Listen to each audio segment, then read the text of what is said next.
ellos presionaron muy bien, el rival pasó la mitad de la cancha y se montó arriba de nosotros y nosotros no tuvimos ni el manejo ni la movilidad oportuna por momento. Tampoco pudimos trabajar cómodo en el juego y eso se evidenció, que también he visto otros de la liga y que se pierden en la disposición de querer ir a ganarlo o en el plano de la presión externa que se hace, y el equipo mantuvo la calma, como dije anteriormente, apretó los dientes y sostuvo un resultado que con todo y que el rival jugó mejor que nosotros tuvimos la posibilidad de ganarlo. Evidenciamos la falta de un jugador importante para nosotros que nos da un equilibrio, que se junta bien con los centrales y que también lo debemos dosificar, porque tantos partidos seguidos desgastan y nosotros no estamos pensando en 2 días. Yo se los comentaba anteriormente,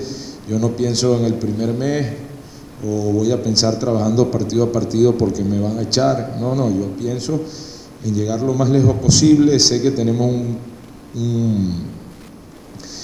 un grupo de Copa Libertadores muy difícil. El fútbol se construye de atrás hacia adelante. Nosotros, como le dije anteriormente, apenas tenemos un mes aquí y hay cosas que me tienen muy contento de nuestros jugadores.